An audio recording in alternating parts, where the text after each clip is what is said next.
All right. So once again, welcome to today's session on Beyond Summaries, conducting a literature review, how to conduct a strong literature review. So what we'll do in today's session is that I'll first tell you briefly about Kashfinitiative. We'll then introduce the panelists to you. In the beginning, we'll discuss the fundamentals of literature review, and then we'll discuss literature review about entering a room full of scholars talking. So how do you make your intervention there? Um, they say, I say framework, how to go by that. Steps in conducting literature review, structuring the review, good practices for effective literature review process, and common mistakes to avoid.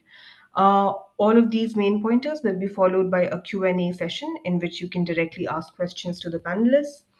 Um, Before we begin the session, a little bit about us, about Kashyap Initiative. Kashyap is a non-profit initiative dedicated to supporting research and learning in the social sciences and humanities. The idea is simple. We want to pass on the lessons we learned or wished that we had learned during our own academic journeys. Our goal is to make the process of research and learning a bit smoother, especially when it comes to the basics and foundational training. To achieve this, we plan to offer sessions on research writing, methodology, and research tools, while also creating spaces to review and showcase research work.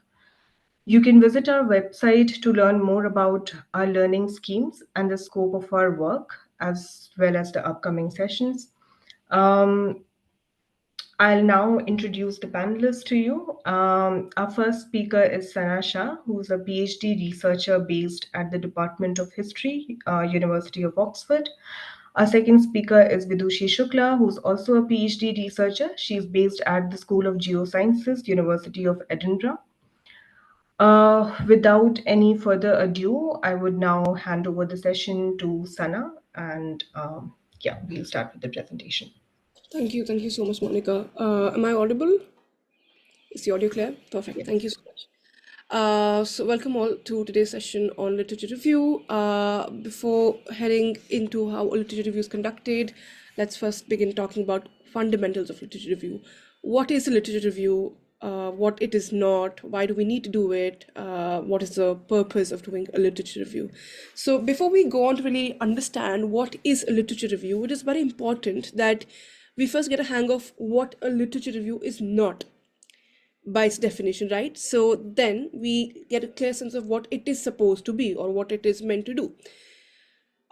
We've lived with the idea that it could be a summary. Let me from the very first go break this myth out and tell you it's not a summary. It is not your list of books, articles, or authors. It is not a collection of summaries. It is not a history of the topic that you're supposed to do. It's not a randomly arranged form of written work on the scholarship or the abstracts of different papers put together. It is neither of that, right?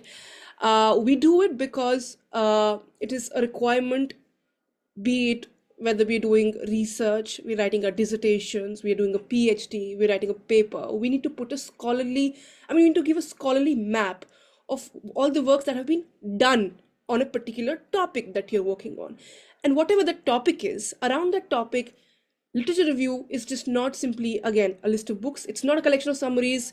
It's not a history of the topic. It is indeed an analysis and a synthesis of knowledge, not a summary, but a synthesis. Now remember this like a formula.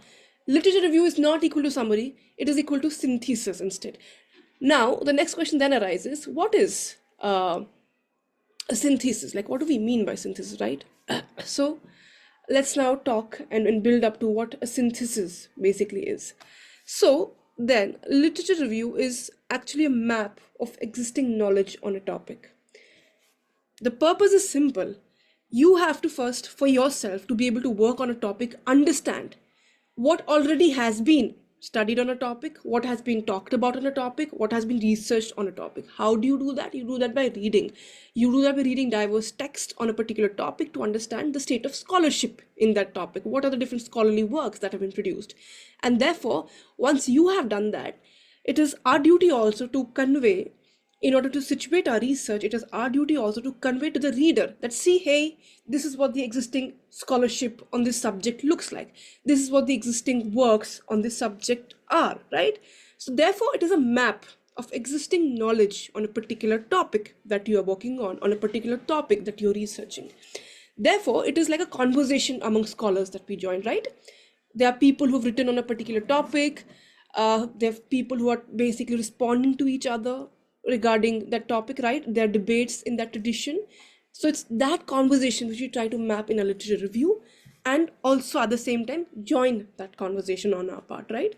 And therefore it's a synthesis. You bring together different works in a conversation, and you also join that conversation to see what you make of that conversation. What is the sense that you're getting from that conversation? What is that conversation telling you about a particular topic that you are trying to work on? And therefore it's a good way to identify gaps, debates, and trends. You basically then get a sense of what are different debates on that particular topic, what are the different works that have been produced, what are those works saying, what are the debates that it is building up to, what are the trends that this particular state of scholarship presents before you. And by doing that, once you have a map, okay, once you have, okay, this person has said this person has said this, you can also identify gaps, what is not being said, what is not being done. And that is exactly where you intervene. Can we move to the next slide, please? Thank you. Okay, so therefore now let's come and basically maybe have a word on why therefore it is needed. Now that we know what it is not and what it is, why do we need a literature review? So first, for your own good, before working on a topic, it gives you a sense of what has already been researched, so that we don't end up repeating the same work. It's double effort, right? We don't want to do it. We're not adding to a body of scholarship. It's if it's already been researched, right? And therefore, by literature review, you get a sense of what has been researched. You can identify the gaps, what has not been researched, what can be done more.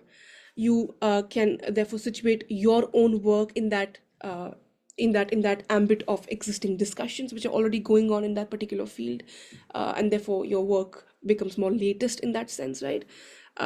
You can therefore avoid duplication and refine your research questions further.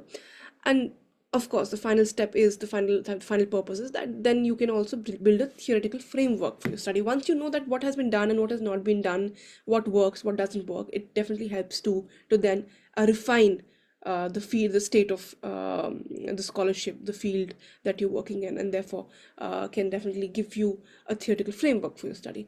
Now imagine this. Now let's just simplify this for your visual, cues, to kind of simplify this. Imagine a room. Okay, it's a room like you see in the background, right? It's a room, okay? But imagine this room has scholars who are working on a particular topic that you are interested in. So there's a particular topic A. This is a great cue here, right? You enter this room. Imagine these people sitting on the sofas are all scholars, right? Who have worked in your field, who have produced works, texts in your field. And they're talking to each other on basically what arguments they are making in their works, right? These are all books they have produced, and they're talking about their books, they're telling each other. Now this is the conversation which is going on in your field in which you're interested, and it is this room that you enter as a researcher. Okay, it is this room that you have to make sense of. You have to read this room basically. So each scholar is saying something. They have key argument to make with regard to your discipline or your subject or your topic that you're interested in, and they've written books on it and they're presenting their arguments. Some scholars agree with each other, some are disagreeing, and they're building on each other's ideas, right? If say scholar one who's sitting on this chair here has said ABCD, the other scholar might disagree. They would say, okay, fine, but maybe this is also one perspective, and they're bringing that perspective into the room through their works. The other scholar there could say, okay, A, I get your point, B, I get your point, but hey, this is not the way of looking at it. Let's go at this topic through this route. So they're bringing their different ideas, the different arguments in this room. And therefore, your task as a researcher is, you don't have to tell me who are these people in the room. I'm not interested in knowing simply who are these people, the names of these people. I'm not interested in that. That's not the only task that you're supposed to do. You're also not supposed to tell me that, okay, these are the people in the room and these are the list of the books that they have produced on the topic. No, that doesn't serve the purpose. That's again just giving a summary list. That's not what a literature review does. So then your task is neither to give a list of the scholars in the room. Your task is nor to give me the list of what each person said. but to identify what they're saying to each other in relation to each other's work and to connect their ideas together, and therefore make sense of this conversation and show relationships between arguments. That okay, A said that, B said that, how is A related to B? How are they responding to each other? And where are you intervening? Where is your space in this room? So you hear the conversations, simple, you hear the conversations. You don't tell me simply that, oh, A is saying this and B is saying this. No, you have to tell me A is saying this, but B is saying this in relation to A. And this is where C comes, and this is where D comes. And this is what I think I can bring to this table, right? You're making sense of this conversation. You're reading the room, basically. Just imagine it that way. It's like literally like a room full of scholars, and it's supposed to make sense of the conversations happening in the room. And if I ask you, okay, what is the conversation happening in the room? Now, if I ask you what is the conversation happening in the room, you don't tell me the name of the people in the room. That's not the question I asked. You don't tell me these are the books these people in the room have produced or the works they were talking about. No, you have to give me the sense of the conversation, the relationships building in the room. Okay, can we go to the next slide, please? Thank you. So therefore, imagine just like for the own topic, whoever, like I understand you people are already working on different topics. So to be able to do this on your own, we will obviously upload handouts later on our websites so that you can at ease do these exercises. But just imagine 5 scholars are discussing your research topic broadly. Who agrees? Who are the people? Who are the scholars who are agreeing? Why are they agreeing? Who are the people who are disagreeing? What are they saying? Who are the people who are building on those ideas? Can you identify patterns? Can you tell me the debates happening in the room? Right? Who are the key voices in this conversation? Some people will have great points and most of the people will agreeing, and they have, kind of build the foundation in your field. Who are those people in that room? Right? What are they saying? Why are their work foundational? Why are their work indispensable to your study? So your, therefore, could be to begin with, you could simply write 3 sentences to begin with that connects different scholars' views instead of just summarizing them. Connect the views, not summarize simply. Don't simply tell me X said this, Y said this. Tell me why did X say what he said. Tell me why did Y say what she said. Are they agreeing? Are they disagreeing? Is there a debate going on? What is this debate about? Okay. So, for example, what is a summary? Summary is when you tell me simply scholar A in the room said X, B says Y, C says Z. That's summary. Again, we're not supposed to do that. You are supposed to give us a synthesis, which could be, while scholar A argues X, scholar B counters with Y. However, scholar C builds on A ideas by suggesting a different route, which could be Z. Right? So this is how you kind of start making sense of arguments. You start making sense of conversations. Imagine it like any other conversation you have with your own friends also, right? You simply don't tell them name of the friends or this friend just said this, but also why did this friend say this? What was the other friend saying? How did they respond? Now that brings us to the they say, I say framework, which is very important. This will stick with you as long as you're doing whatever in research regarding literature review. Can we move to the next slide, please? Thank you. So what is a they say, I say framework? It's very simple. Whole research, if you look at this way, the whole research ambit is they say, you say, I say. Now forget you say. Let's just stick to they say and I say for a bit here. Whole research basically is when you're doing summaries, when you're doing literature reviews, when you're writing about research, you're trying to basically tell us that, okay, this person has said this, but I say this, right? So therefore, they say or they said, but I say this, okay? So to be able to first know what they say, you need to first read their works. Now, the scholarship exists already in a particular field. People have written on your field. You simply first read their works to be able to know what they have said, these people, these scholars who all we just saw in the room, and therefore you first read their works, key seminal works. A useful way to therefore structure literature review is through they say, I say framework. Now this approach helps in moving beyond summaries towards a more critical engagement with literature. It's not simply summarizing, but then you also are engaging with their debates. So they say would include summarizing key arguments from existing literature, right? What are the key arguments that exist in this particular state of scholarship? What do scholars agree on? Where do debates exist? What do they disagree on? What has not been done? And then finally, I say. So the work of literature review does not simply stop by they say, by presenting what the debates in the room are, but also what is your position? How do you position your own research within this discussion? Where do you stand? What is your stand towards a particular body of scholarship, towards different set of works? What are you contributing? Even if you're not contributing anything new, but what is the meaningful bit that you're, bringing to the table? Are you verifying what has been done in albeit a different route? Are you challenging a particular scholar? Are you challenging a particular tradition in the scholarship? Are you challenging the existing narratives which already are very popular? And how do you do that? So literature review is supposed to bring all these elements together and weave the literary landscape, the scholarly landscape which exists in a particular discipline or on a particular subject. And that brings us to how do we conduct literature review. So now I hope this has made it clear to you that what a literature review is and what it is not, and that it's not a summary, it's a synthesis, and what that synthesis looks like. This just remember always, this room full of scholars talking to each other, which you are supposed to make sense using the they say I say framework, and then therefore position your own contribution, identify gaps, position your own contribution, tell us that what you are bringing to the table. Now that we've understood that, what are the next steps in conducting? How do we conduct literature review, right? How do we know what works exist in a particular discipline or on a particular topic? So once you have defined your research question, be sure that what is it that you want to explore, what is it that you want to answer, what are the questions that you go seeking forward. Then you identify key terms. Could be, for instance, if I want to understand the relationship between history and memory in configuring political identities. It's simple. Let's just have it this way.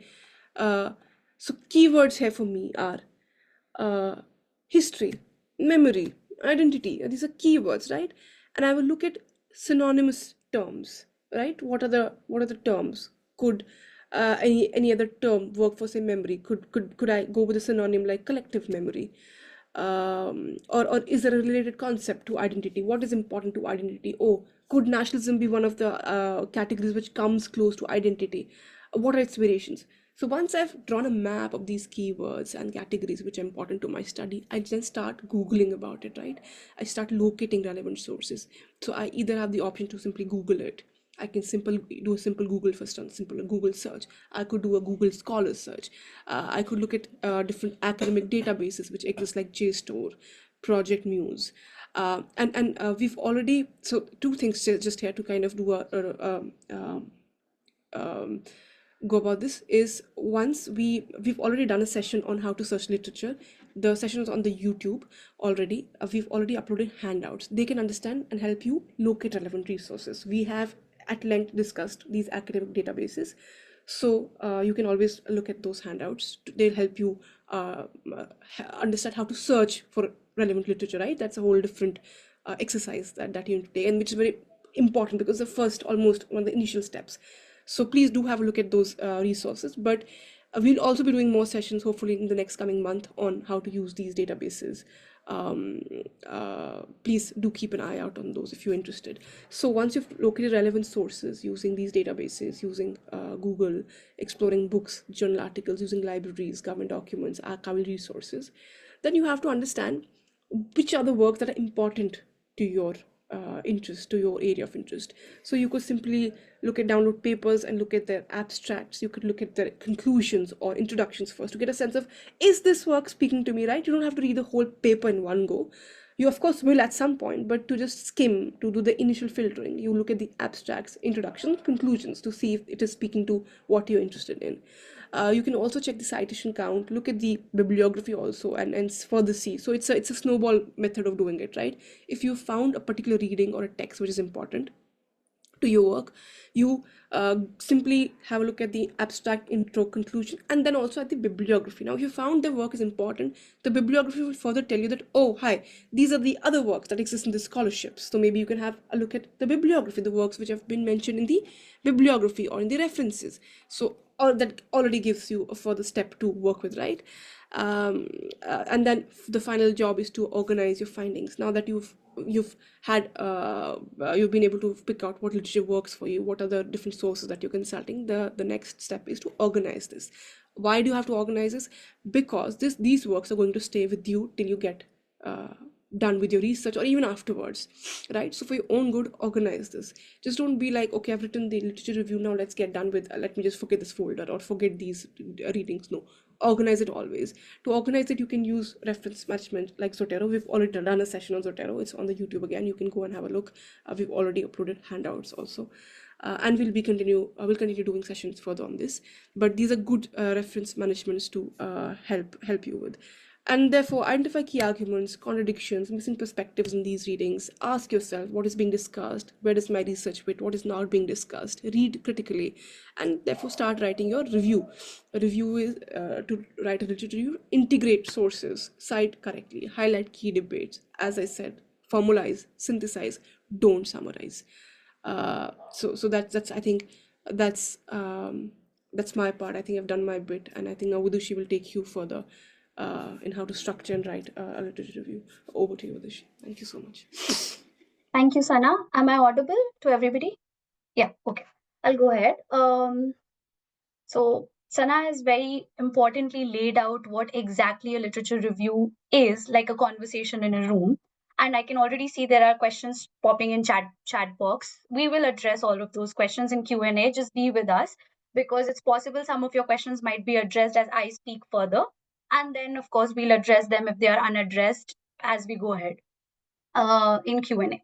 So next, I deal with how do we structure the review. So Sana has told you what it is, why is it needed. We have identified all of that.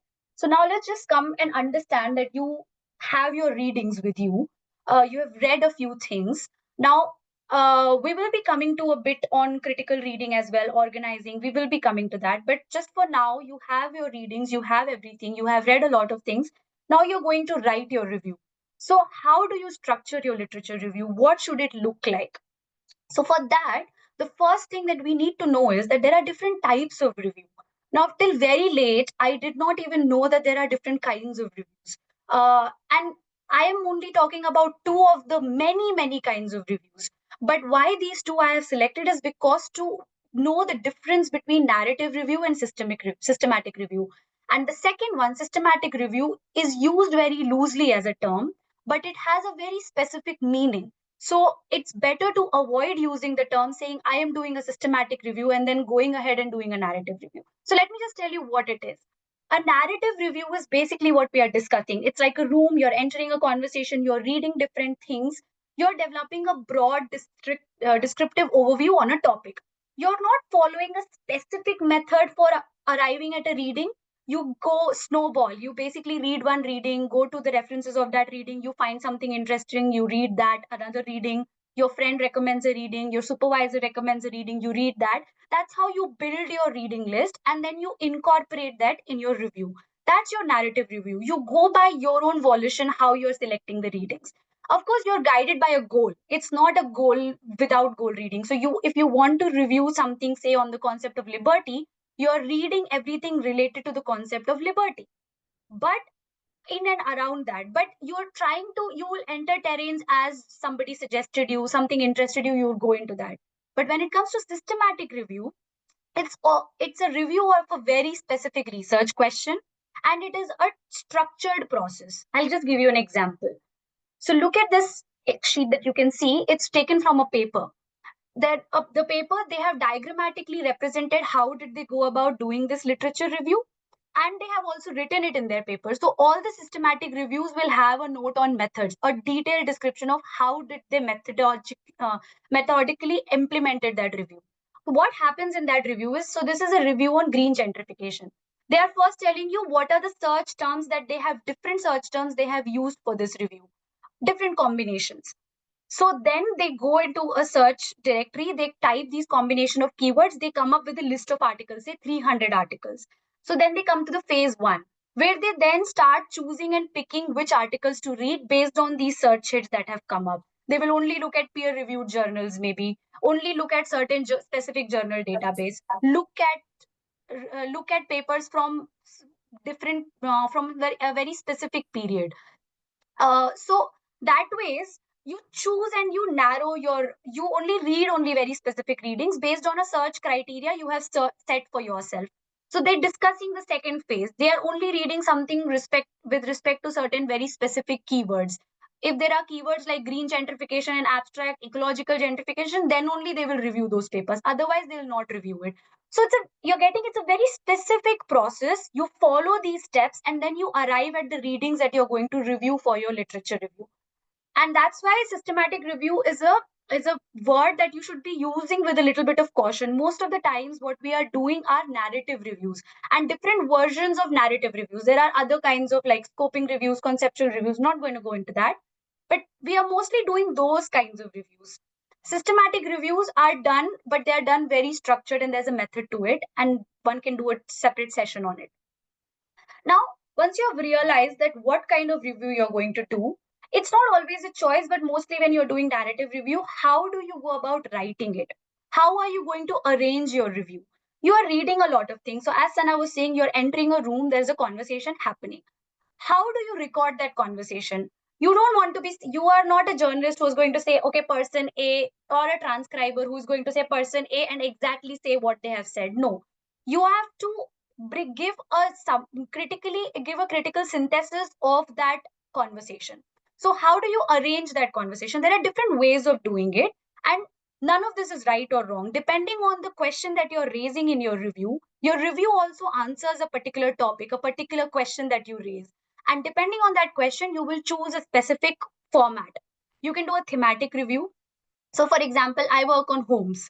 I'm looking at home geographies. I can do a thematic review. Like I'll read different things and I'll start clubbing articles based on, okay, so this is Marxist perspective on homes, this is feminist geographer's perspective on homes, and this is queer geographer's perspective on homes. That's my thematic review. That's how I club readings and make them have conversation based on these themes. Chronological review. Now, home geography as a field, I can say that it may have started or it has been conceptualized in 2006. So I'll start reviewing maybe papers from 2006, how home geographies have been talked about. From 2006, how certain people spoke about it, and then how the conversation on it has grown over the years. In that decade, what the conversation was like. In another decade, what the conversation was like. So it's like chronologically, date wise, you're going from one year to another year, you're moving. So it's not like year wise you do, but you're like, you take the set of years and you say the conversation around these set of years was this. Then home geography is also started being talked about in this aspect. Then this aspect was also introduced to it. So it's like a chronological, like a story which is based on chronological order. Then I'll go to the last one first and then methodological I'll come to. It could be theoretical, which is you can basically saying you can do concept based reviews. For example, same home. I'm talking about homes only. So just think I'm sticking with one theme and I'm entering a conversation, but there are so many different ways to enter a conversation. So when I may do a conceptual review of homes. So I see that scholars are talking, they may be Marxists, they may be feminists, they may be queer geographers, but I'm seeing that there are certain concepts of home that they are raising. They are talking of home as a private space, or they are talking of home as a safe haven, or they are talking of home as a feeling of belonging. Some are also talking about home as nation. So then I'm trying to do a conceptual review. I am clubbing their conversations based on how they are looking at the concept of home. You're getting? So it's like if so that's like a theoretical review of it. And then the last, the another kind is methodological review. This is usually the one that we do least often. We don't read readings for the methods that they adopt. We mostly read just for the arguments, but it's important to read readings for the methods they are using, and then you can develop a methodological review also.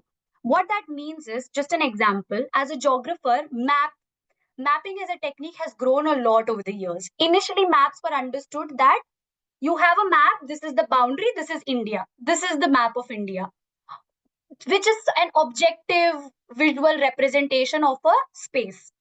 From that point, maps have come to now as a methodology where you use participatory mapping, which means what? I'll go to people and I'll say, can you map your neighborhood for me?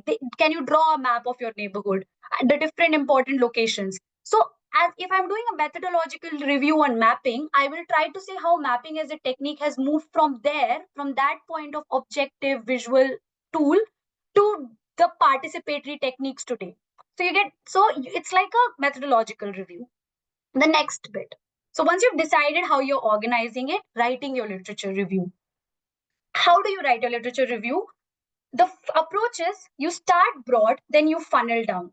You go from broad to that I'm going to be talking of home geographies. I'm starting from broad, that homes are important, we need to talk about homes.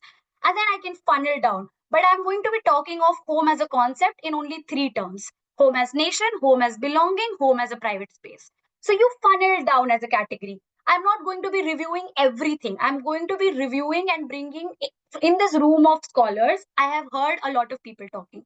But for me, the conversation of these people matter a lot. So I'm going to bring them together in this review who are talking about home as in these three ways. So you see, you're funneling down. So you focus on specific debates and key studies, and then you end specific your research position in this conversation. Maybe you will say that there is a gap. They are talking about in all of these ways, but home could be talked in a third way or in another in a totally different way also. Maybe they are missing out the feeling of sensory as a sensory geography, how there are also senses attached to home, how you it's not just about feeling but also the smells and sights and touch and all of those feelings which are attached to home. So we can say there's a gap like that, or you can say anything like we have not talked about men at home so much, so you're establishing a gap by while you're reviewing homes. So you have to end specific, you have to establish your position with respect to this conversation. So so it's a funnel down approach, as you can see in that document also. Now, parts of a literature review draft. So this is important because we are coming to writing. How do you arrange, actually, how do you go about arranging it? So there is going to be an introduction, a main body, and a conclusion, like most pieces of writing have. What I'll do is I'll go here to a linked document here, and um, maybe just put this here. So if you can see here, uh, this thing, I'm going to read out this text to you and just guide to you that how it has been written. But before that, I'll read two pieces of text. So first is introduction. How do you write an introduction to a literature review? If you read this part, this activity one, you'll see the first line.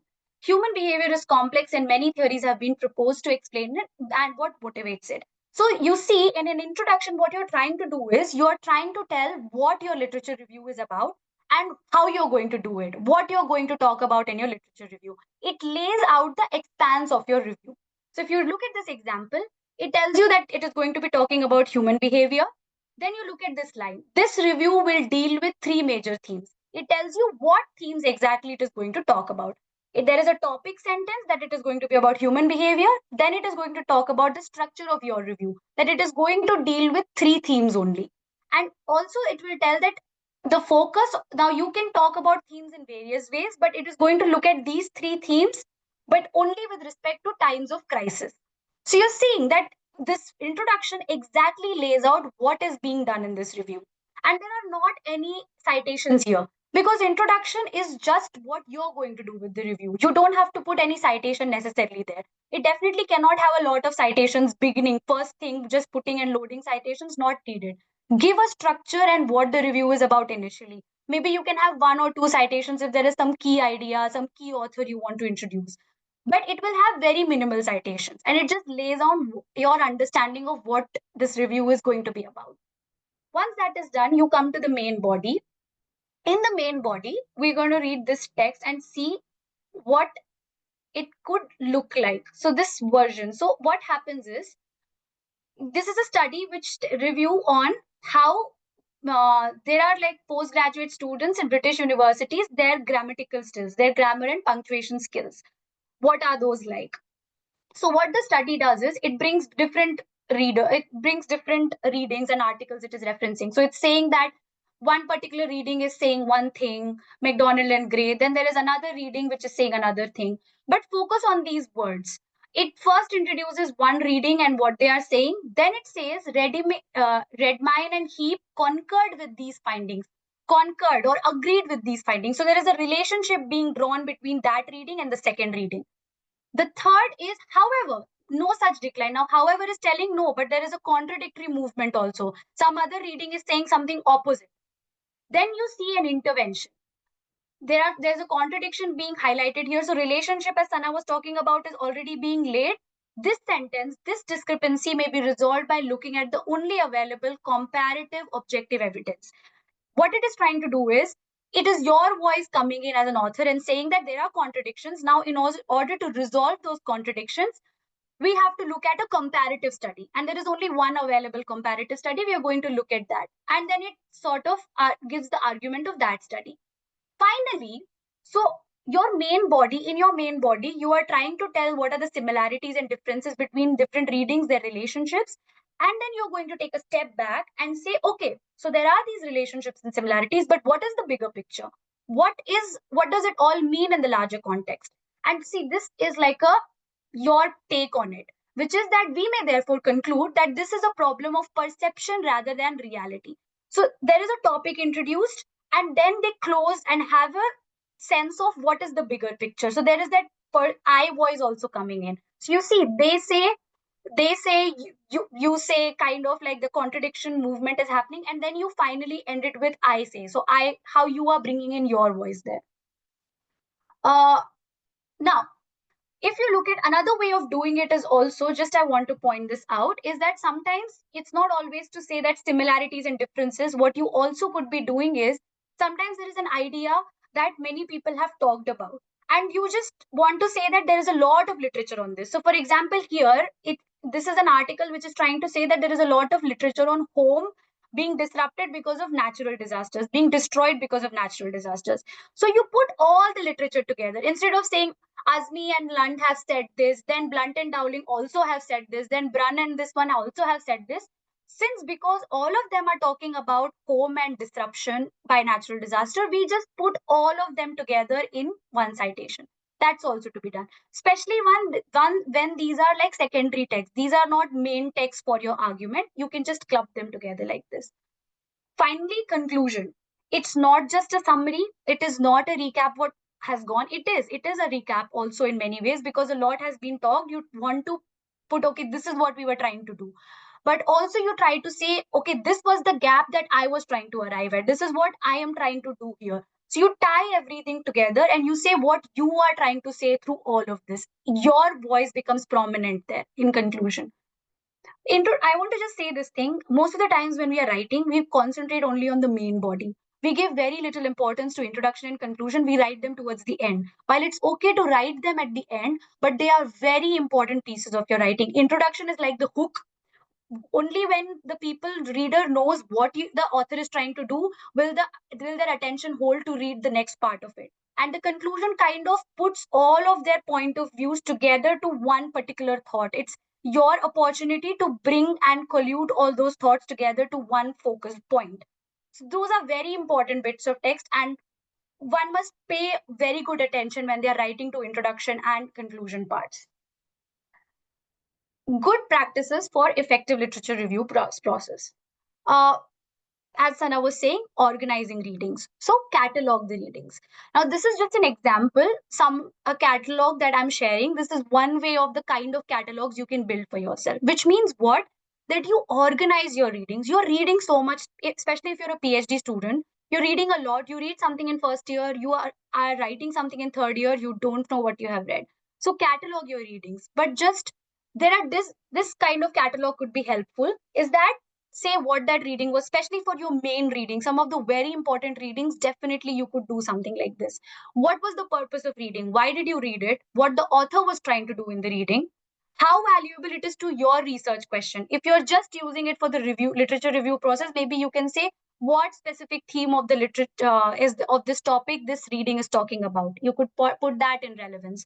The evidence, what kind of methods are being used, and how you are going to use this reading in your study. This is not only relevant for literature review as a process, it is useful as a process of cataloging for dissertations in general. The next thing, critical reading of text. Now, a good literature review means requires a good engagement with text itself. Only when you've critically engaged can you write a literature review which is critically engaging. So these are some guiding questions of how you can approach texts when you're reading it. You can build your set of questions based on what you are writing. But these are just examples of some generic questions that you can be asking your readings. And then when you're cataloging them, trying to make points along these questions that you are asking your readings.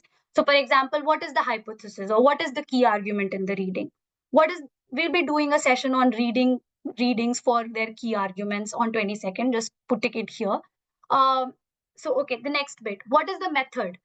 Is the method supporting the conclusion? What are the key findings? Is it contradicting other works? It is supporting other work, what it is looks like, all of this. So these are the kind of questions you can develop while reading your text and engaging with them.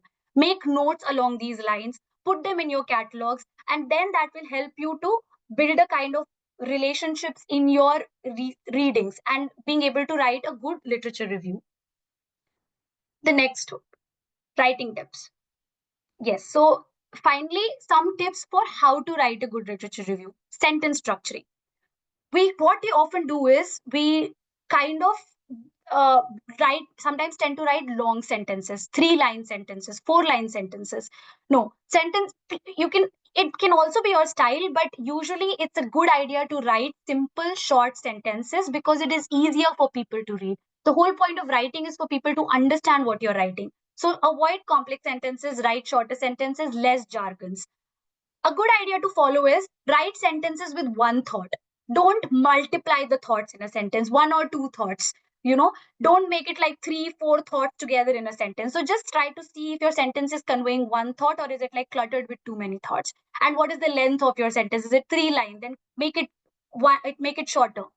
Dividing paragraphs. Having shorter paragraphs, there should, and how do you do that is that make sure your paragraph talks about one aspect or one topic. So if you remember the reading that I was doing, when they are talking about the British students punctuation skills and grammatical skills, that is a topic sentence. They have reviewed all the readings and put the arguments only with respect to that problem. And then they have given a conclusion along that line only. So there is only one idea or one aspect being covered in that entire paragraph. They're not trying to do too many things there. So a paragraph should be about one topic or one aspect, and there should be flow between paragraphs. So make sure maybe the ending line of your paragraph speaks to the next paragraph that you're using. So a flow is established. Okay. Uh, we'll be doing sessions on how to editing written documents, not just literature review, but how to edit any piece of writing. How do you do that? But I'm just flagging some of these tips here. uh, Conscious and consistent style of writing. Now, this is important because it is also politics of your writing, which is just to say, a lot of time we are confused. Should we say this review argues that, or should we say I contend that, I argue that? Should it be I voice, or should we be referring to our work in third person? That's a choice that you can make. But also that choice, like if I'm a feminist scholar, the I voice is very important for my politics, and that is why that is what I should be choosing. You can choose anything, but it should be consistent. Also, active voice versus passive voice. Should you be saying uh, Locke has argued that, or Locke argues that, that's an active voice, or should you be saying this concept was given by Locke? Now, there are different meanings to it. Active means you're asserting the writer's role, the author's role, whereas passive is like you're giving more predominance to the idea.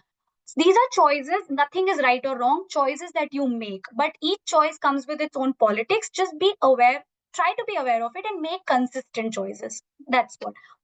Citations. Citations, this is the most important part. Cite correctly.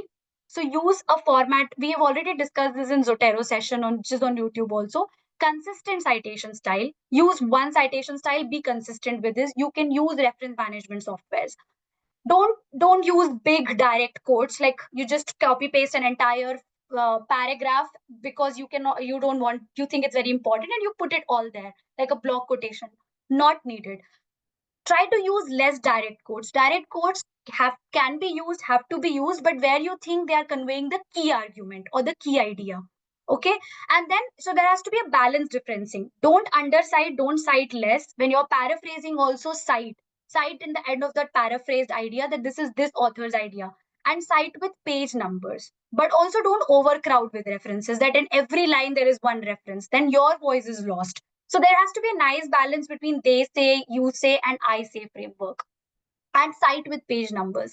We discussed this within Zotero, how you put page numbers, but identifying page numbers for your references is very important. We don't do it that often, but do it in your literature reviews. Whenever you're writing, identify the page number of the citation as well. That's that. Uh, Some common mistakes to avoid. This is the last bit. As we said, it's not summaries. Try to show connections. Don't list studies. Don't ignore contradictory views. If you're trying to say something, you find some study which is important but it's saying something opposite, and don't brush it. Engage with it. You can also leave it like a loose thread, saying that there is a contradicting view like this and one needs to engage more with this, while I will be engaging with this view more. That's okay, but don't leave it. Flag it. Don't rely on outdated sources, which is to say that if you're somebody had asked this question also, we'll come back to it also, but just to say that if I'm working on a concept of, say, liberty, there are some key foundational authors who I should be talking about, and I will be talking. So those are works written several decades ago, but I should be talking about them. At the same time, I should also be talking about the recent contemporary debates, how the idea has grown, what is the conversation around it like right now. So review is also more contemporary. What is the discussion right now in the field? Because you're trying to have conversation with scholars, foundational scholars, but also with scholarships right now, as of now. So try to engage with find works which are more contemporary and relevant as well. So it has to be a mix.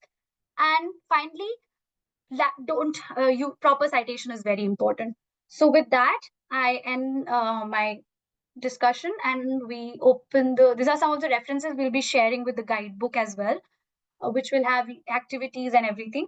We open the floor for questions. Yeah, thank you. Thank you so much, both Sana and Vidushi, for a very useful session. I think we discussed some very pertinent issues about not just the do's and don'ts of literature review, but how to approach it, organize it, and also write a strong literature review. We'll now move to the question and answer segment. You can raise your hand and like if you'd like to ask questions directly, or you can send send a message in the chat box as we discussed earlier to one of the panelists or to everybody, and we can take it from there. Let me just see if there are any raised hands.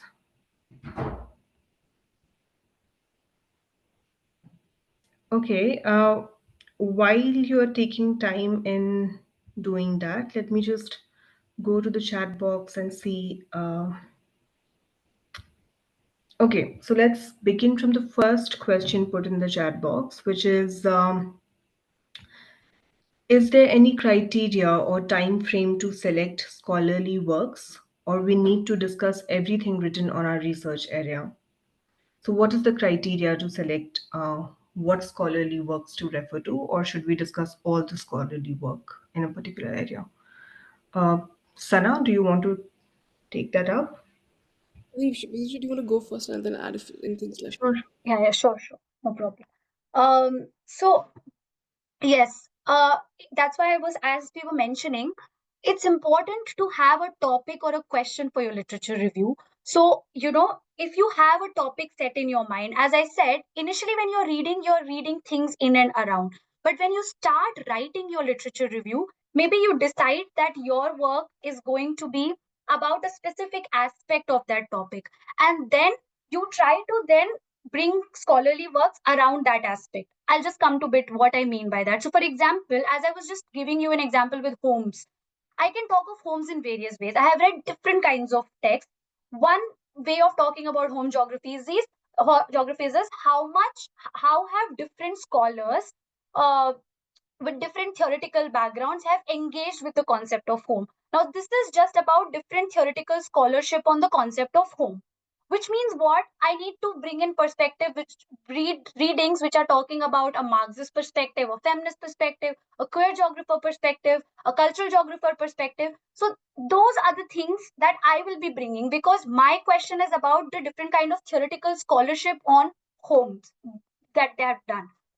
Now, when you're asking about the time frame, so that's about how you do select a criteria for thematically. How do you choose a criteria for the reading? So you then choose, okay, in when you're talking about Marxist scholarship, certain scholars are very important, and you bring them in. Okay, and then you also try to bring in certain recent scholarship which may have said something important. So it's in narrative reviews, it's a choice you make.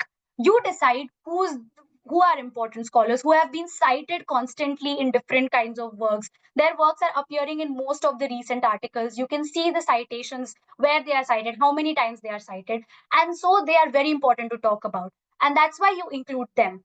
But then also you want to bring, in terms of time frame, bring more contemporary scholars and what they are trying to say as well. Now, the time frame again will depend on what you're asking in your literature review.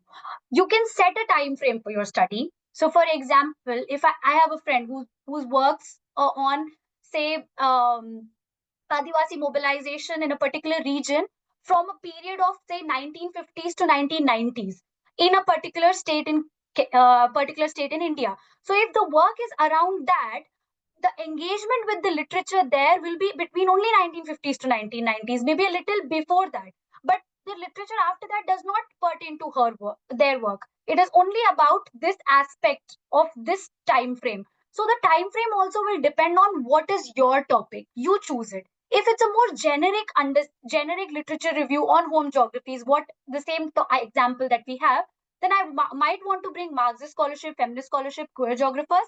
But I will, that's what I said, like some foundational text, but also some contemporary text and what it is looking like right now in terms of conversations. So that's a balance that you strike in terms of time frame. I hope I'm making sense. Sana, if you want to add. Yeah, so just to kind of take a recourse here, just a bit of digression. Literature Review presents an overview of the current state of scholarship as well as the debates which have existed, right? So, if there's a work, for instance, if I'm working on Marx, I cannot do my literature review without talking about Marx. It's a foundational text, right? I'll go back to Karl Marx. If I'm talking about liberty, it's very important that I bring those important debates, right? For instance, John Stuart Mill has written on liberty. It's very important I kind of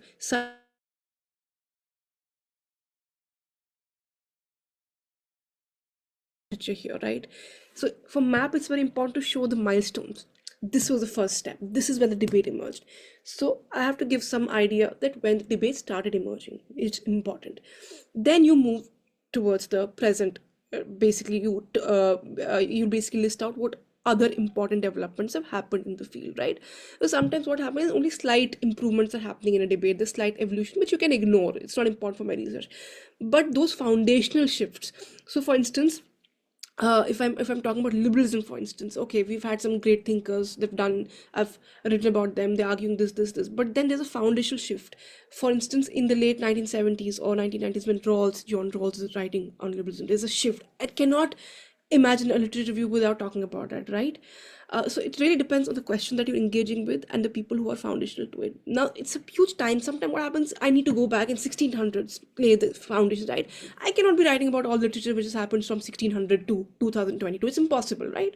I only signpost the important ones to give them, as Vidushi said, in that era, this was what was being discussed. These are the important debates. Now, one way to do is that sometimes you cannot ignore what has happened. There are a lot of debates, discussion happening, and there's so many works that are being produced in one particular time frame. Sometimes that's there, right? In 10 years, there are almost 1,000 scholarships that are being produced. And they're all important. Do I have to go through every bit of it? No. Simple as it's humanly impossible.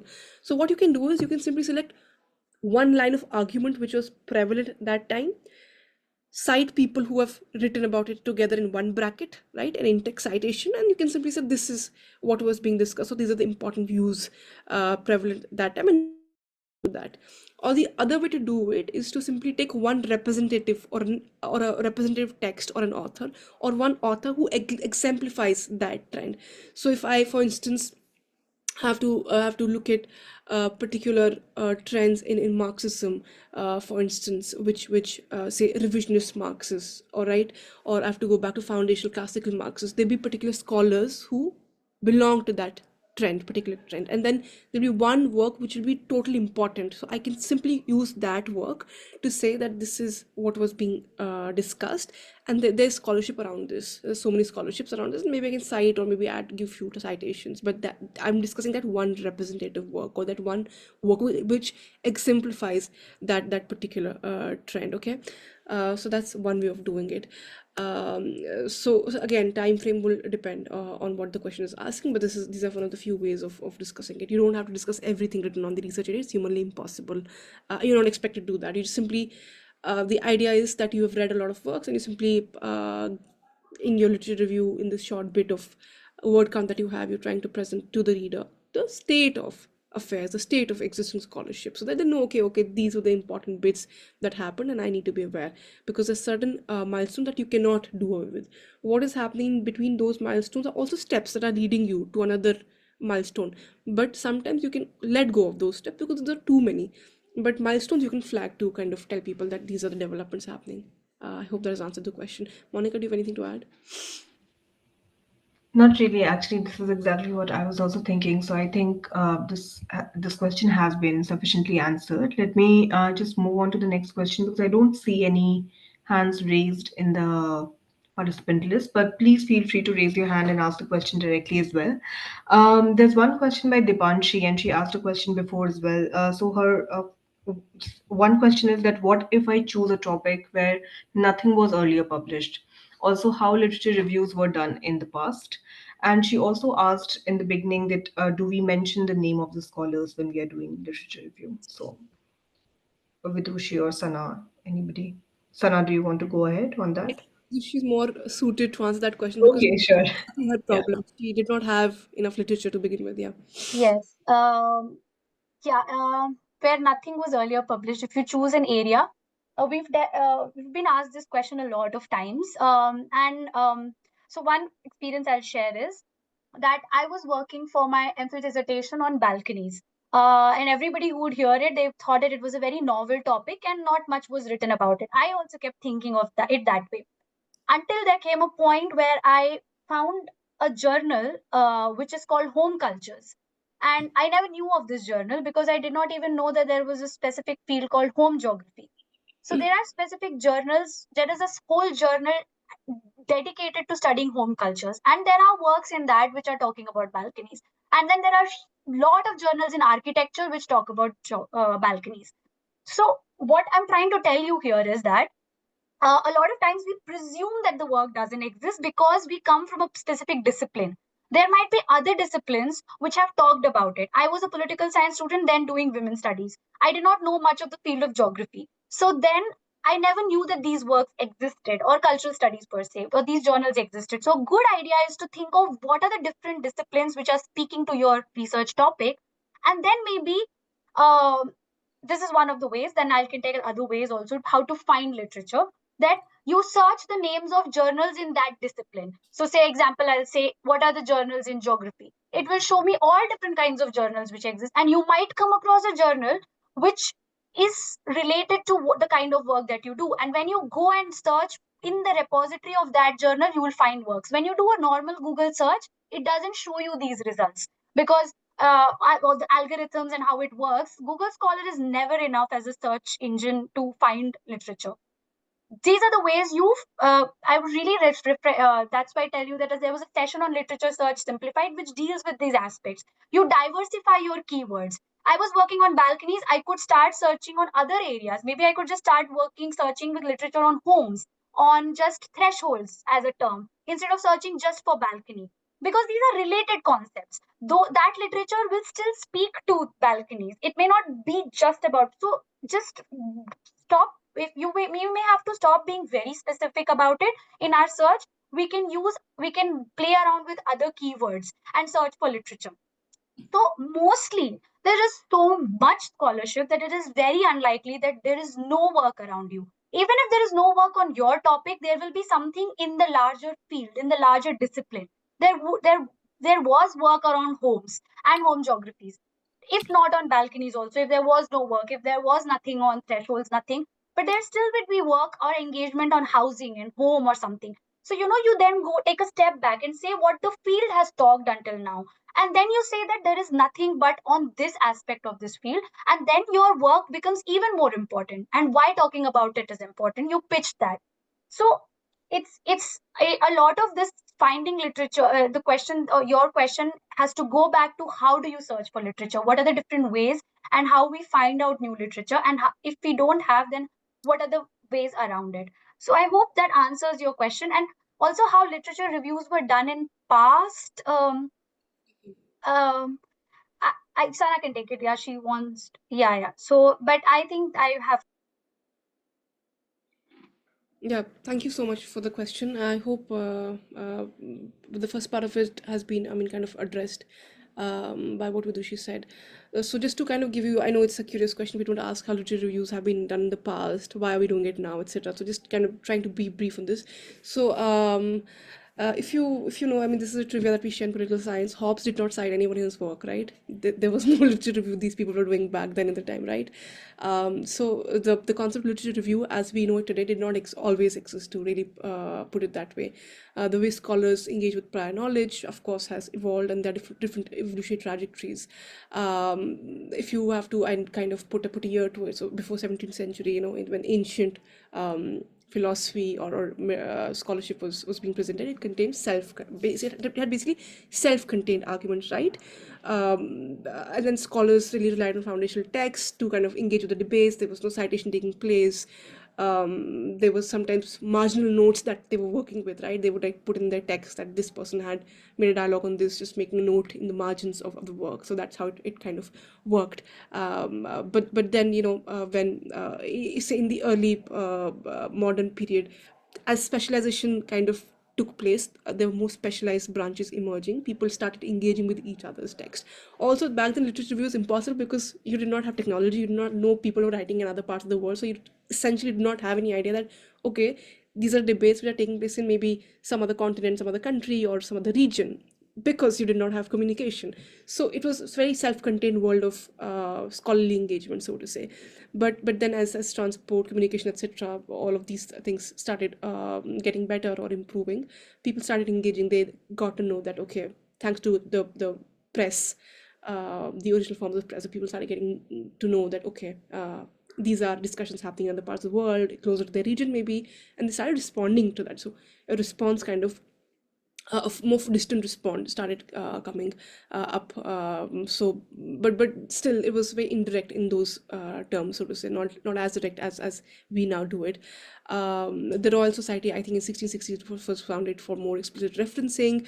Come to the modern times when technology has completely evolved, we have technology, and now because scholarship has become more systematized, more specialized, so the need to review prior knowledge systems has become important, has become it has grown. And we also now understand the ethical, you know, because we keep citing each other, it's important to give the credits where due.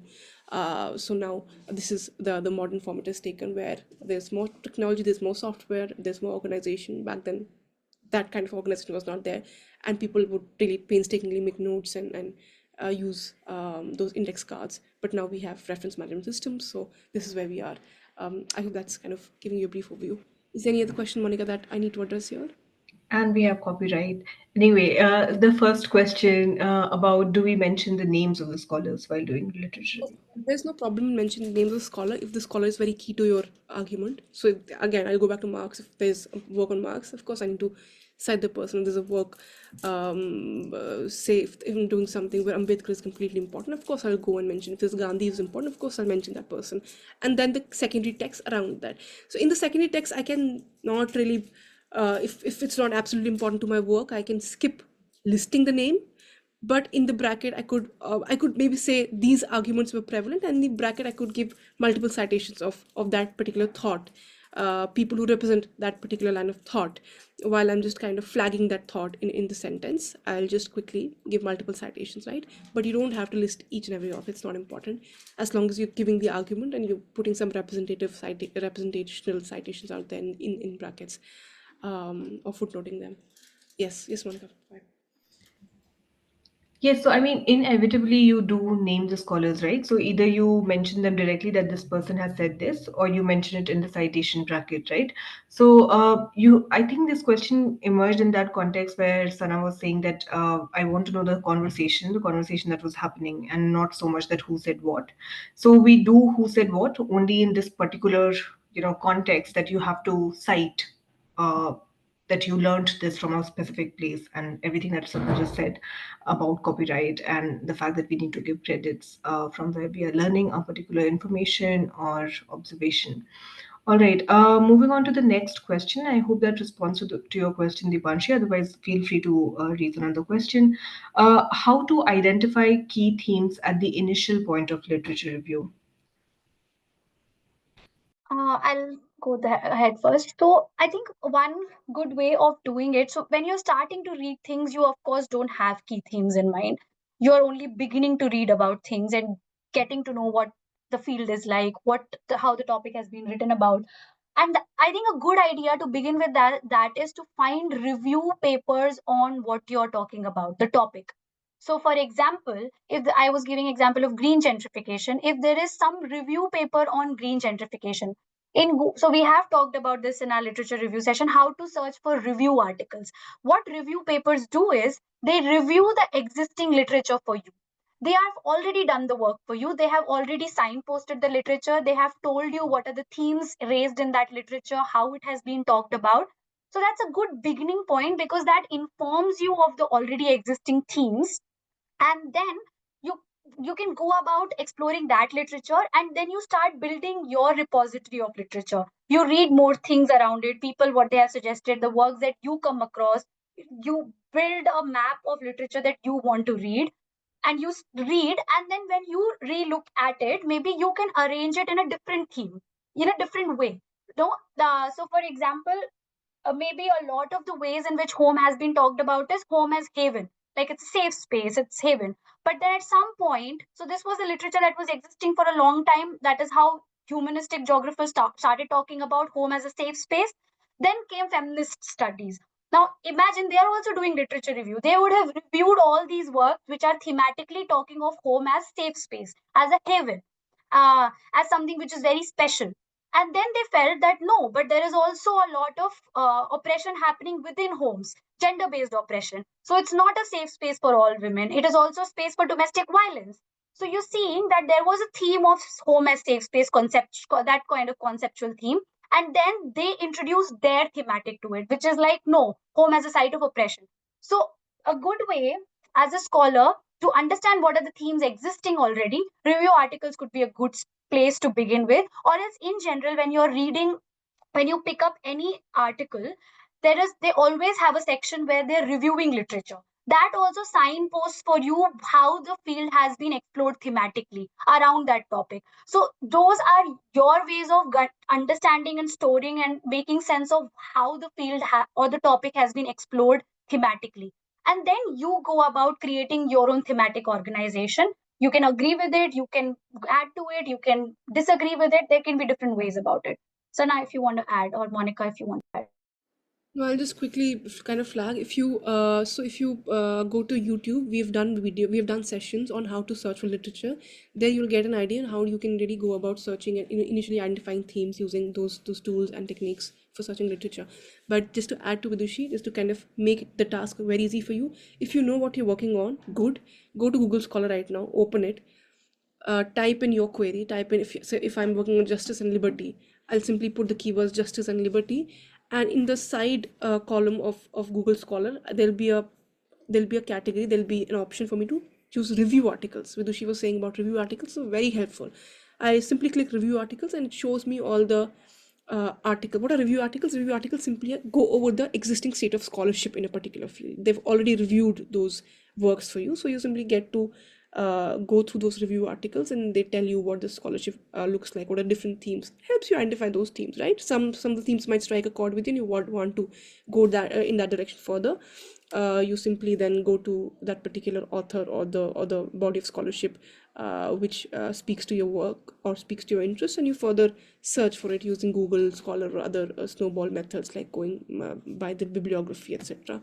So that's how you initially develop the themes. Once you've further identified or narrowed down your research, you again use those keywords, put in Google Scholar, again do the review literature, and that's how you narrow it down. So Google Scholar is a good way to go about it using the filter of review articles. We will be doing a session on that hopefully in April, using databases like Google Scholar, general databases, and search engines like Google Scholar, etc. Keep an eye out on that as well. Thank you. I think it's already covered by both Vidushi and Sana, but just to answer like very rudimentarily to your question, Piyush, I think that your initial themes for literature review would come from your own topic. So, for instance, if you just know that, for instance, just to give you an example, if somebody is interested in understanding the working of sexual harassment institutions, let's say in university campuses, then you know from your title itself, from the topic itself, you would know that there are certain things that you will have to read as the initial point of entry into the scholarship, right? So, for instance, if you'll be talking about sexual harassment, how sexual harassment is probably defined in India, or how sexual harassment has been defined by different institutions, different universities, what approach do they take, right? So these are a few things that you will already start reading on. Then, of course, you'll read the feminist literature on the working of sexual harassment institutions. So you'll engage with feminist scholarship on sexual harassment and on the working of institutions. You will think about university itself, that what is a university, and the gender composition probably of a university. So the at least the initial themes would directly emerge from your own topic, and then all of what Vidushi and Sana said, that you kind of then read further on that, and then you see that what are the other literature that these people that you are initially reading are engaging with, and what are the adjacent concepts and themes probably that emerge from your research. So sexual harassment is one, but then there might be some literature on eve teasing, which might, because like we don't call it eve teasing anymore, but there might be literature on eve teasing. So you might want to, look into that, and on gender-based discrimination in education in general. So you have to do all of that. So you have to kind of also look at the broad picture first, as Vidushi was mentioning while doing her presentation, that you start from the broad, right? So so working of sexual harassment institutions in university campuses in India would want you to read first on sexual harassment, on gender-based violence to begin with. So those will be your initial point of entry. The next question is, how much of literature review is required? Is there any minimum standards? I think it's a good question. Anybody? Yeah, Vidushi. No, I'm curious. Is this the question related to the word limit, like the word count of literature review in, say, your dissertation or whatever review journal article, or is this the question of like, am I getting it correctly? What is your sense of it? Is word count? How long I, should it be? I think no, I think it is to do with how much is sufficient, like how much would be considered that okay, it's a good, fine literature, decent literature Oh, review. how many references should be there? How many references? Yeah, how much? Yeah, how many references? I think, yeah. Yeah, I mean, I think it's trying to ask, how do we know that we have done a literature review? This is enough or not? Because there's okay. so much which is left out, right? Yeah. Sana, you've just finished submitted a literature review? Do you want to take that first? Yeah, why not? Why not? Of course. You'll know when it's enough. I'll tell you how it happens. So when you're reading and you've read a lot of articles, there'll be a point when the saturation will come. You'll start seeing the people who you've read again and again in the works. They'll start emerging in different works. So you'll be like, okay, I'm familiar with this scholarship already now. It'll come. So when that point happens, when their names and works which are recurrent now in other readings that you're reading, in other works that you're doing, those ideas or those kind of scholarship are being cited again, they're emerging again, and you have the sense of familiarity. It's when you know that the saturation point is coming. I've read enough, and this is enough. I've covered most grounds, and it'll happen for me. It did not happen the first year. My literature review was not complete until now, my third year now. But now that I look back at the scholarship, I can recognize. I know that okay, I've been over these years. I've familiarized myself with these terrains. I've been able to cover these scholarships which I started with, these names of record, and I know this. I'm familiar with these names. Is when I know that okay, this is broadly it. This is conveying what I wanted to.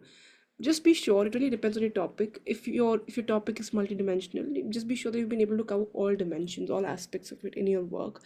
Be sure that you've been able to cover some canonical or foundational texts. And while you've covered some foundational texts, be sure that you've also covered the counter debates. As Vidushi said, don't just leave those debates. It's important to tell the people or the reader that this is what I'm interested in, but this is also the way in which this could have gone down. And maybe these are the scholars in this direction. So the reader knows that, okay, they also know what the counterpoints are. They might not engage with it, but they know of it, and I might be interested, and I could really go down that path looking at the work that you've provided me with, right? So there are no minimum standards, so to say, just that you will know that you've been able to comprehensively cover most of it. And it'll not happen in a day, it'll not happen in a year, but hopefully by the end of the research, you will know the names will be recurrent, familiar. It'll be more familiar, it's simply like, I mean, to put it really crudely, you move to a new place, but it's new place, right? You're exploring that place over a period of time, and there comes a point when you know the streets, so you'll know that it's homecoming, really. You'll know that process when you've read enough, when you've visited enough streets, when you've visited enough shops, when you've seen enough places, you've been there for a long time, provided you step out of the house to explore. It's the same thing which happens here. You step out through readings into other readings, branch it further. It comes like a circle, and you know that you've completed the circle, that you're familiar with it. Unless some, again, path breaking scholarship happens, and then you need to update your readings. Vidushi. Yeah, Saraj, if you could just, because there's a question and it kind of relates, and since you've submitted a chapter, this is about the length, ideal length of literature review. So since you're already addressing it, if you could just flag if, and because this is coming from Vijay Pal, who's, I suppose it's in PhD context, what would be the length, word count, and number of readings? Maybe if you could just say about the length and word count for the PhD, and then I'll take up a further response to it. So I did an entire chapter on literature review. So I have a whole chapter which kind of provides a literature review, and I'm also at the same time theoretically engaging with those texts. So that is easily 10,000 words, but doesn't have to be, because for me that body of scholarship was important because I was dealing with a lot of concepts and categories. It was very multi-methodological work that I was doing, and therefore it required a whole chapter to be on it. But for other people, it's not. It can also be less, like 5,000 words, or 3 to 5,000 words should be good. In 3 to 5,000 words should be able to cover as much as ground as is needed. But it varies. I'll tell you, there are two things here that you need to be very off. One is when you're writing a proposal, that would require a different kind of literature review. When you're writing the proposal in the initial stages, when you're making synopsis, because when you're writing a proposal, then the entire proposal length is, say, what, 10,000 words at max, 5 to 10,000 words. When you're writing a proposal in that, if you're doing a proposal of 5,000 words, a good 1,000 to 1,500 or 2,000 words is more than enough on literature review, I would say. But if you're doing a thesis, an extended thesis, and you feel that you need to have literature review in a separate chapter, then depending on what the your university says is the length of a chapter, that'll be your literature review. How many references? As I said, there's no set number of how many references. It's not a journal article that you're supposed to go as many as 50 references. Whatever is important, whatever covers the field for you adequately, have those lists, but don't oversight. There's no need to oversight, as long as you can have representative citations, as long as one citation exemplifies a particular strand of thought, thinking, line of argument, and you've put that in, it should be enough. The idea is really a synthesis that you need to tell people broadly what the literature, what the state of scholarship looks like in this particular area of research, who are the most key important texts that you've engaged with, and what are the counter arguments, and where is your position, how do you situate your work in relation to this body of scholarship, right? And whatever is required for that will be adequate, whatever justifies or comprehensively covers this ground. So there's no really set limit on that. Yeah, so this year, what do you? Yeah, just wanted to add to that. So, yeah, I mean, as Sana was saying, depending on what piece of writing it will differ. If it's a dissertation, it might be a chapter. But if it is a journal articles, you're not supposed to do very lengthy literature reviews. It's still supposed to be a section of your article where you'll be reviewing literature. And also, how people do literature review in journal articles is very different. They might not do a separate section on literature review. They will sort of integrate it with their arguments itself. So it's again a different style. We'll do sessions on how to write a journal article. And in proposal, as Sana said, the length of requirement of words is different. So that has been flagged. I want to say this thing when you're talking about number of references, when we say, okay, 20 references, 30 references sound like a good number, but it's not about those number really. It's also about, you can have say 20, 30 references where you just say contemporary works and you go to Google Scholar, and where this work has been cited, then you cite that work also, you cite this work also, you cite another work around it. So that way you clutter it with a lot of references, but eventually what you're seeing is all related to one thing only. It doesn't need. So the thing is, until and unless a literature is bringing a new idea, a new concept, is bringing a new framework, is speaking to you, your review, you don't need to necessarily include it. It has to be foundational. So some person who has talked about it the first time and it is important for you to review it, you bring that person in. Then how recently it has been used, and you think that is important, you bring that in. But that's like you bring one reference from there, you bring one or two references from here. It's not like you bring all the references around it. So I'll just give you an example. Like when I'm talking of thresholds, thresholds are seen as spaces of transition, like moving from one space to another, like a passage. Now, many architects have written about it. I can put a line maybe that many architects have talked about thresholds as passages. And in the bracket, I can include names of, say, 4 to 5 demonstrative texts from maybe different time periods if I want. Say, because it tells you that this kind of thinking of thresholds has existed from 2, 3 decades. From last 2, 3 decades, this person also was writing about it as a passage, and a recent scholarship also deals with it like a passage. That's it. Because everybody is just talking about it like a passage, I can just focus a little bit more on the idea of threshold as passages. I don't need to go in specifics of each of these works, and do not need to clutter it with 10 or 15 other works which are talking of it in the same way. So it's that way that you choose your demonstrative text to convey an idea. The point is not really with the numbers. The point is what idea is being put forth and how it adds value to that review that you're doing. That's what, yeah. Yeah, I mean, just to add, I think that one way of assessing adequacy of a literature review is to just identify, do the first step, which is identifying the main themes. You can do that merely by your topic. So, for instance, again, if you're working on, okay, let's say if you're working on the debates around consent after the 2013 amendment in the rape law of India, so then you have already identified, let's say, consent, the rape law, some amendment has happened in 2013, and you're looking at debates, so you'll have to look at feminist debates, right? So you have identified these themes. Now start reading on each of these themes separately. What will happen is that at a particular juncture, you will start finding the same works being cited again and again, and you will realize that you have covered the base. So basically, for every each of these elements, you'll have to perform the same task. That you have to reach that stage where the things that you have read are now, getting repeated. The kind of things that they are saying are getting repeated. One or two very important texts are repeatedly getting cited, so you make sure that you've covered those. So I mean, these are, some ways in which you can make sure that you have adequately covered the literature review. I Do we have any further questions? Okay, so there's one other question by Dipanshi. She's asking, can we choose a particular period or particular years for choosing our articles or journals?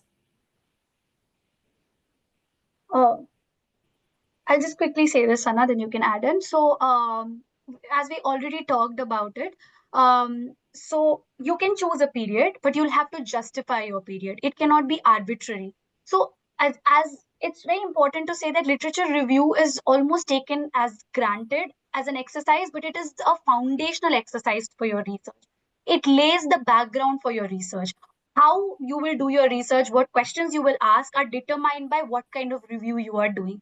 That's one thing. So why that's so depending on that, it's not just an exercise you're doing it for certain specific reasons.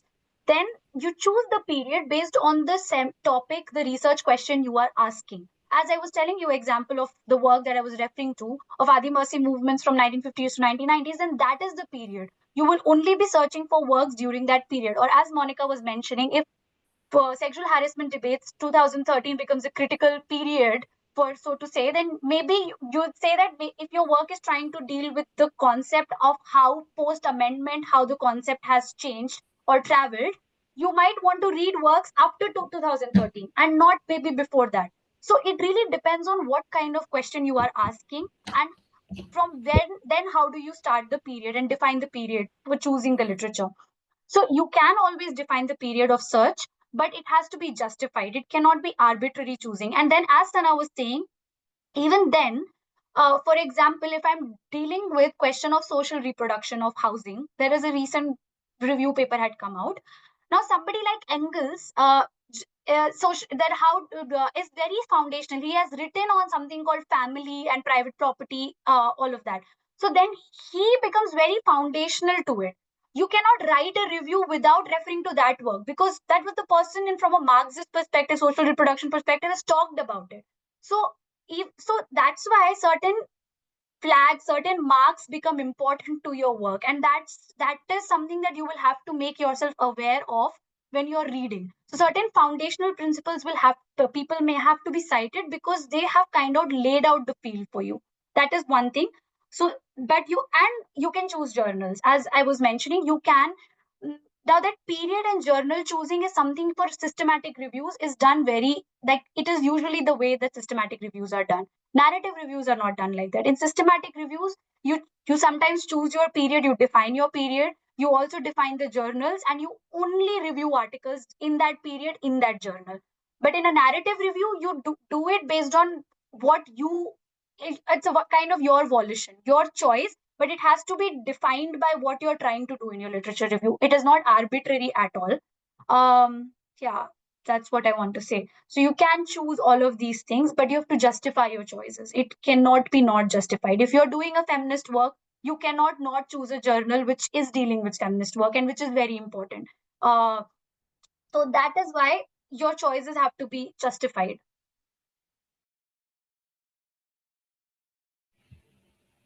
Sana, is there anything that you would like to add or? This just covered most. Okay. Okay, amazing. So with this, we come towards the closing. Sorry. Yeah, I want to extend my heartfelt gratitude to our panelists for their time and valuable insights, and to all of you in the audience for your participation. I also would like to thank the team members of Kasha for all the work they put in to make this possible.